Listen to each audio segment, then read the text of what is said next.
everybody, I'm Kate Conroy. And I'm Vinnie Sabatillo. And this is Other People's Business, which is the podcast from the New Jersey Business and Industry Association, the largest business association in the galaxy. If you're wondering what I'm talking about, go back to episode 1. Everybody listens to episode 1. For more info on us, visit njbia.org. So with us today is Cam Maio of NJM. Say hi. Tell us a little about yourself. Hi, everybody. My name's Cam. I'm the Director of Marketing over at NJM Insurance in Trenton. So, Cam, you and I were talking before, and I learned that you are conversationally fluent in 2 additional languages, which is, first of all, amazing. But second of all, they're not the normal Spanish, French, or German languages that we all took in high school. Oh, wait, which one of them? Yeah, okay, so why don't you tell... They are Russian and Dutch. That's ridiculous. Who's conversationally fluent in Russian? Do you have, like, family and... No. No? None of that. So you're gonna find yourself one day. Hey, we all waste so much time. Go ahead so why and not do explain. something good with that time? Right. Absolutely. Russian was, I was a little kid. I was 6th, 7th grade, and the school I went to happened to offer it.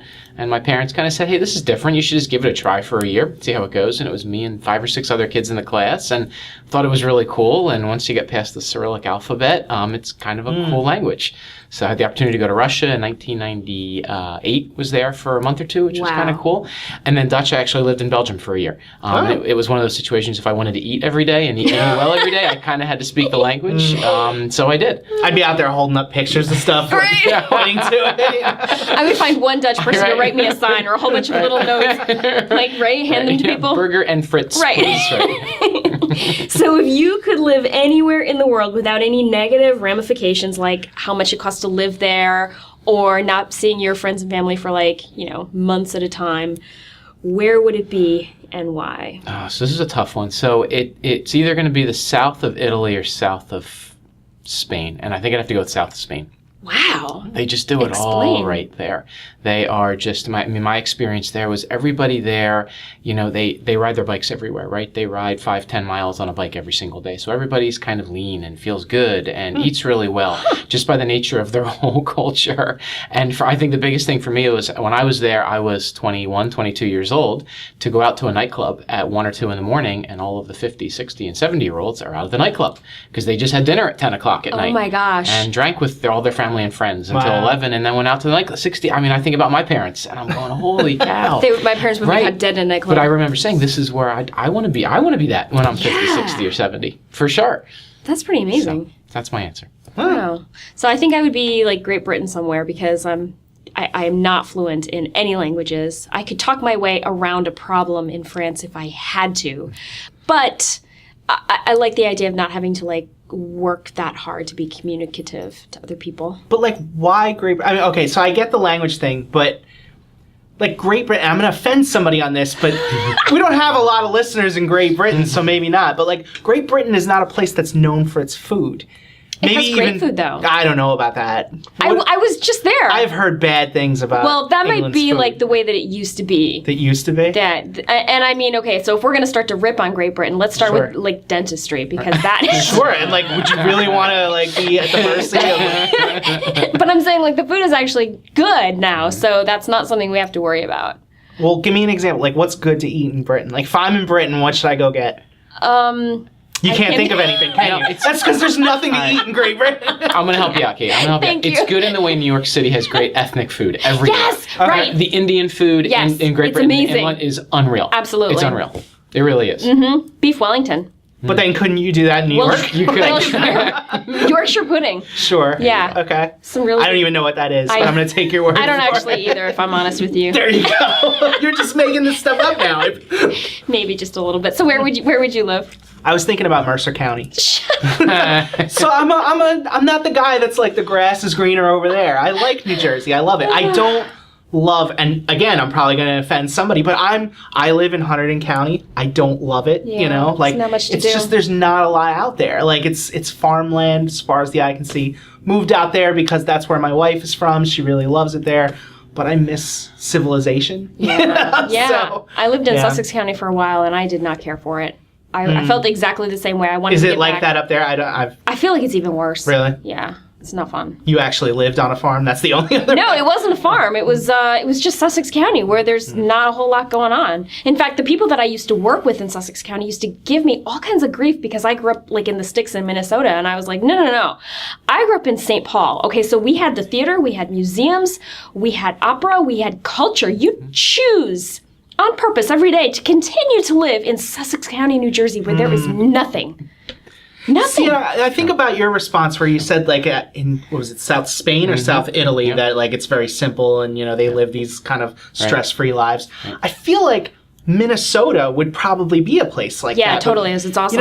If it wasn't for all, like, the ridiculous amount of snow. The snow and the cold. And all the murders, right? Like, I've been watching Fargo. I know, wait, you've finally been watching Fargo? Oh, I love Fargo. I love Fargo. I'm not caught up on this last season because, like, it hasn't come to Hulu yet. So but, good. Like, oh, yeah. No, I know it's fictional, but, like, all the snow. The murder is hard. Yeah, definitely. No, but when I don't feel like you have to leave America to find places like that. Yeah. I love my country. What can I tell you? What a show off you are. I know. Jeez. All right, so yeah, Cam, tell us a little bit about NJM. So NJM is this it's kind of almost this bizarre company that lives in New Jersey and has been here for 104 years. So whenever I'm outside of the state, I always say to people it's the largest insurance carrier in New Jersey that nobody's ever heard of. Because most people outside of the state have never heard of it. And truthfully, we're 50, 60% of the people in the state know who we are. But there's a good chunk of people, especially in South Jersey, who have no idea who we are. So we are, auto, home, umbrella, workers' comp, commercial auto insurer in New Jersey. That's what we do. And what do you do there? So I'm the director of marketing there. Which is a bit of a strange thing. So when I took this job about 2.5, 3 years ago, I actually started and founded the marketing department at NJM. 2.5, 3 years ago is when they finally got a marketing started, and it's a 104-year-old company, $7 billion in marketing cap, and they never had a marketing department. And it really, and not only did they, survive, but they thrived without one for 104 years. It's just kind of, they did customer experience before it was called customer experience. Wow. It really took care of their customers from day one, and that was how they lived. And they, like I said, they thrived. That is amazing. Finally, it got to the point where Geico and Progressive and Flo and Peyton Manning and all these people started taking business away from all the other carriers, including NJM. So it was, let's get the marketing going and let's have some fun with it and, start telling people our story. Not in a comedic way, in a real, humanized way. Nice. And you've had some pretty interesting spokespeople. We have. So we actually found out about 5 or 6 years ago that Carly Lloyd, so the world champion soccer player, she won the Ballon d'Or. She's, a absolute rock star, the preeminent female soccer player right now in the world. And a few years ago, she had a claims experience with us. She's one of our policyholders. She got it from her parents. When she started driving, she was, 17 or 18, got NJM through her mom and dad and had a claims experience. And she tweeted us just to say, hey, thank you guys so much. That was a great experience. So we kind of knew she was there. And then she had her amazing event where she scored, the 3 goals in the World Cup game and everybody went crazy. And we just called her agent out in LA and we said, hey, she's a policyholder. Is there any interest? And within a day, and he told us he was getting 100 phone calls a day at that point after the 3 goals. She was extremely interested because she's a very true person. Very true. She doesn't want to work with companies that she doesn't actually do business with. Sure. So it was really Sarah, Bernie Flynn, our president and CEO's word is serendipitous, which is absolutely true. So she's our spokesperson, and we've really, really enjoyed working with her. I was going to say, if I was famous, I'd be name-dropping companies all the time. Let me just put in a quick plug for Porsche and Tesla, and, hoping they knock on my door. Just see what happens. Yeah, exactly. That's hilarious. Oh Maybe a free car will show up in my driveway. Who knows? Wouldn't that be wonderful? Maybe if this podcast gets big enough, I love it. Gucci is fantastic. Don't you just Exactly. love- Yeah. And Chanel. Oh my goodness. I love their jewelry. Yeah. All right, on that note, I think we're going to take a quick break. We'll be right back. Cool.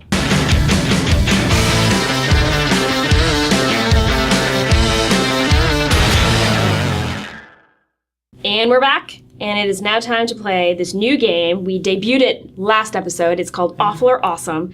I'm going to name 3 things in pretty quick succession, and you have to decide very quickly if it's awful or awesome, and then be prepared to defend your answers. Sure. Gentlemen, are you ready? I'm ready. Yes. I was born ready.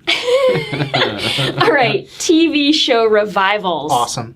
Awful. What? Yeah, I think I gotta go with Cam. Awful. So wait. Here's my thing with it. Like in the old days, it would have been bad because it would have taken away from something else. Like now we have Netflix where most of this stuff is ending up anyway. Like, Right. what is it taking away from? Like, if Full House is back, like, on Netflix and you don't feel like watching Full House, it's not like it's stealing the time slot from anything really else. need another Full House, though? Another totally Will did. and Grace, another Gilmore Girls. I'm sorry. And I loved Gilmore Girls. Yeah.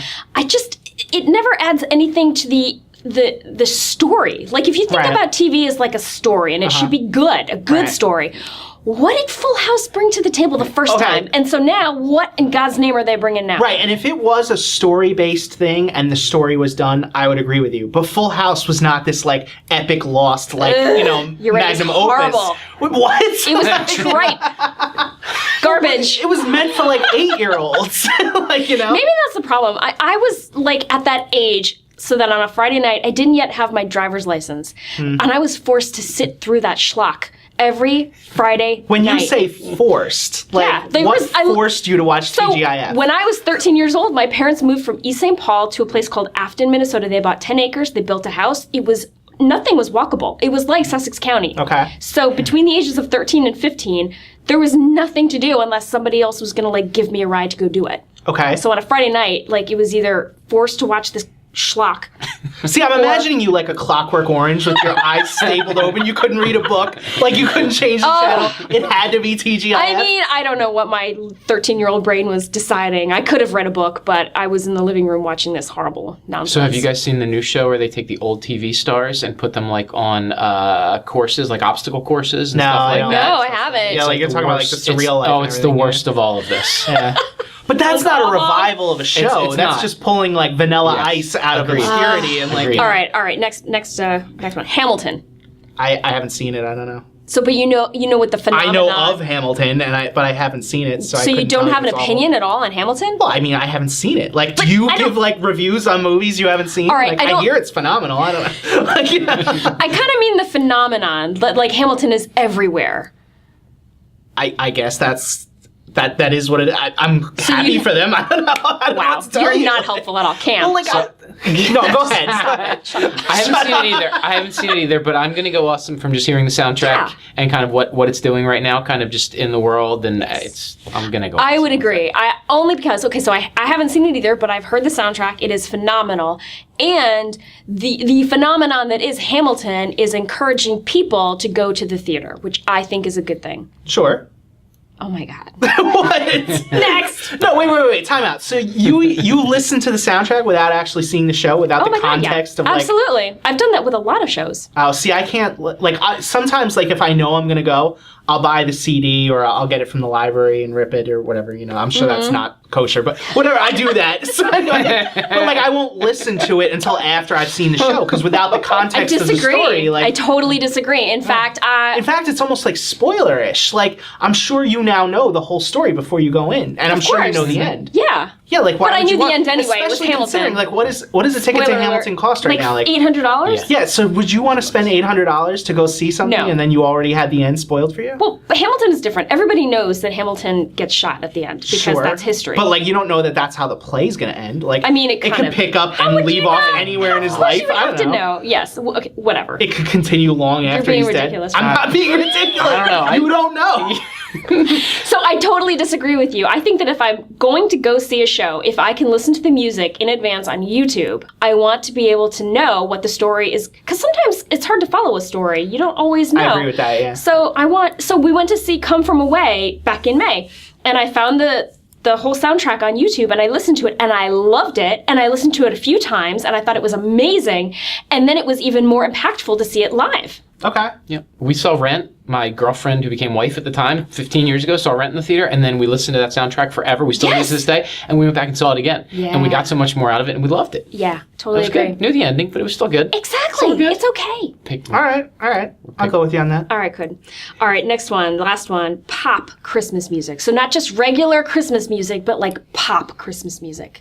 You're looking at me first. So I don't think, know, like, whoever. in theory, it could be awesome at first. I feel like we don't have enough unique ones that, like, I'm listening to the same ones every single year, and it's just like, okay, is there no one else willing to make good Christmas music? No, clearly not. Yeah. Overall, I'm gonna go awful. The Mariah Carey one. Thank you. It's okay. Mariah is exactly the example I was going to use. I think it's awful. There's one caveat. What? The Snoop Dogg version that they did in Pitch Perfect 2. Nice. Okay. I don't know why. You know, I like it. saw Pitch Perfect 2 and I don't even remember that. I'm not aware of. She's in the recording booth and she's doing the thing and they remixed this thing with Snoop. No way. Actually not bad. Huh. I refused to see Pitch Perfect on principle, so I missed that. With but the I'm gonna first have to one, go or back. All right. he's talking about the second one? I know, So the second even one. the first one? Yeah. No, I saw the first one, and that was what made me make my decision about the second one. The first one was pretty funny. Yeah. It wasn't that great. Aka Unbelievable. Whatever. I did not care for that. Wow. I did not care for that at all. All right. So, but I mean, like Christmas music, like, I'm sorry, but did you already answer? No? oh yeah, I think pop Christmas music is awful. I want like Karen Carpenter, Frank Sinatra, Bing Crosby, the standards, like the classics. That's what I But want. you don't The get more Osmonds. classics unless more people are willing to do I'm this. sorry, Mariah Carey is never going to be a classic. No. That's well, just okay, not- wait. No, it is a classic, and that's the problem. Like, every year, like, some people say, it's not Christmas unless I hear, do you know it's Christmas time? And, Mariah Carey, All I Want for Christmas on the radio. And No, I'm just I like, hate no, that. I want something new. There is one pop Christmas song that is out that I love, and it's the one about the girl who is going through her day, and I'm totally going to mess up this little anecdote. I can't even think. I don't know the name of it, but it's Glee did it. And it's, I met him, and then I didn't meet him, and then I saw him later, and then, never mind, it doesn't matter. It's the one. Yeah, I got nothing. I'll think of it. Yeah. I'll think of it. All right, so, yeah, I think that was that game. I feel like we did not do a great job with that game, but that's okay. I think that's only because, like, you railed on me for not having an opinion on a show I didn't see. Apologies for There the you go. railing. So tell us about how people can get a hold of NJM. So easiest way is come to the website, www.njm.com. We actually just completely overhauled our website, so we're excited. But you cool. can go there, you can learn about us. If you're a customer, you can pay your bill, you can make changes to your policies, whatever you guys want to do, but that's the best place to start. Cool. Cool. That's awesome. All right, so we are going to wrap up the show the way we always do. We got to name one thing that we are hoping for this week. There's a new Star Wars movie coming out in about a week, Oh, yeah? and I'm really pumped for that. Is it another prequel, or is it... So this would be timeline like a is continue. so- I know, and that's why I said like it's really confusing for a lot Yeah. of people. This would now continue the one with Rey and Finn. Like, this is episode 8. Okay. So, I'm excited for that then. yeah, there you go. So I'm hoping that goes well. Yeah. Yeah, because Star Wars, it's hit or miss. Yeah. Sometimes you go in for an Empire and you come out with a Phantom Menace. Well said. Very well said, then. Yeah. Wow. Okay, Cam, what are So you I hoping don't want this to come across cheesy, but I'm really just hoping for peace. It's a crazy world right now. It's Yeah. just crazy, and it'd be nice to have a week or two of just quiet and peace, and No you'll be with major family. world events. That would be Yeah. good. I agree. I'll take that. All right, I'm gonna go totally shallow. I'm flying to Minnesota for the holidays, and the weather in Minnesota is always iffy this time of year. So Yeah. I'm hoping that global warming does me a solid, and just there's no weather events. Wow. No weather events, please. Aw, you'd be very sad if it didn't snow in Minnesota, though. No, I want it to snow while I'm there. I want it to be snowing, So it but needs to not be snowing when you're flying out. Right. It then needs to snow, Right. and then it needs to stop snowing just long enough for you to Correct. know. Somehow you're gonna fly. How back long are here you going to then. be there? accurate. Like a week. Okay, so Yeah. that's enough time for Yeah. the weather to change a bit. Okay. Absolutely, it's doable. Cool. Absolutely. All right, so that's our show, right? I think that's our show. Yeah, Wow. so subscribe. We're on Amazon, we're on Google, we're on iTunes. YouTube, actually. We don't really push the YouTube enough on this show, but we get a lot of viewers on YouTube. So if YouTube's your thing and you're like, I'm not really into the podcast scene. Like, And YouTube, it drops a day early, so we usually release. I don't really like talking about Okay, that. sorry. My bad. No, that's more out of necessity. I've been out of the office a lot of Fridays lately, Okay. so I just put it. But yeah, it does go up a little early on YouTube. So like if you want it early, or you're just not a podcast person, you want to check it out, that's a good way to do it. Yeah. If you love us, give us the full 5 stars On iTunes, yeah. iTunes. And if you hate us, or if you have some really good constructive criticism, Then give us the full 5 stars anyway, and we'll get better, I promise. or email us at opb@njbia.org. And if you have an icebreaker that you want us to answer, Yeah. email us there as well. Or Thank you you. just want to say hi, Or if you just want to say hi, be like, what up? Yeah. Nobody's really used the OPB email yet. I just love if somebody did it. Please, please, please. Not desperate at all. Thank you to our early subscribers and listeners. We really appreciate the support. And thank you to Cam Maio of NJM Yeah, thank you very much. for joining us today. Thank you guys for hosting me. Oh, Happy anytime. holidays, everybody. Yeah, happy holidays. Bye.